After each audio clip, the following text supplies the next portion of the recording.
Zulika shares, we can create a reality. And if so, does that mean in order to have an existence where we are free sovereign beings, I wonder how this will affect the whole planet, as it were, as a human race? I think of each of us are on individual ladders in our spiritual growth.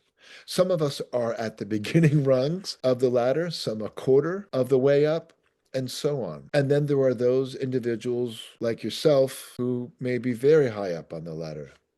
Maybe. Not that is not to envy you. No, no, no, no.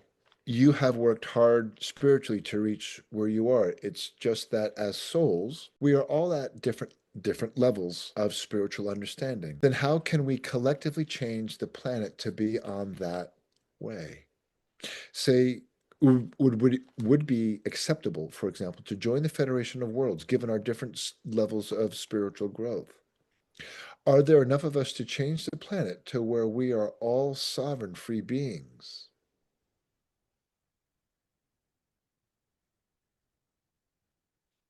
Yes. One way to look at it, and there is no, as I understand it, no judgment. Your spiritual rung or scaffold level is going to be resonant to your spiritual sovereignty. You're going to resonate at the rung you're at. It doesn't mean someone's worse or someone's better.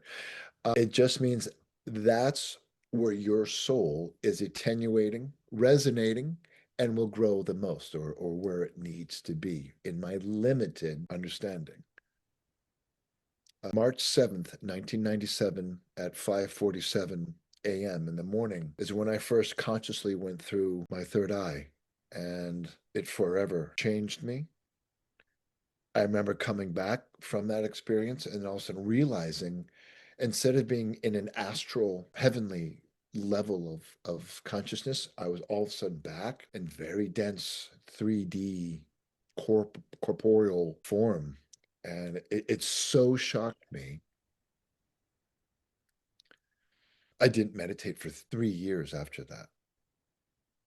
It was, I was so shocked by it because our true home is so lovely. And all of a sudden you have to kind of come back here, which is beautiful, but it kind of like, oh, no way.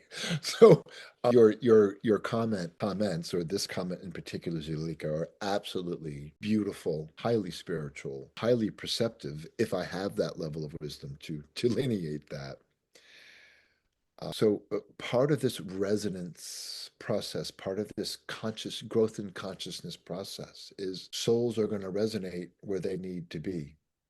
It's not going to be exclusionary, but you may not pop up a couple rungs because you may not grow as much there. So I think there's a level of self sorting that is occurring in real time. And I think, if I'm not going too far afield here, Martin, one of the most important things is to be honest with yourself. Because if you're still hanging on to issues, if forgiveness is still difficult, and yes, it is sometimes, especially if it's a major mistake. But forgiveness is one of the highest, if not the highest keys, because it embodies love, wisdom, understanding, and letting go of the hurt that has occurred, because it frees you as a soul to move forward.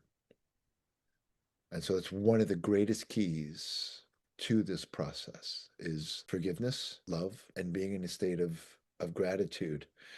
Because I mean, for many decades, I wasn't. I'm like, oh man, I'm stuck here.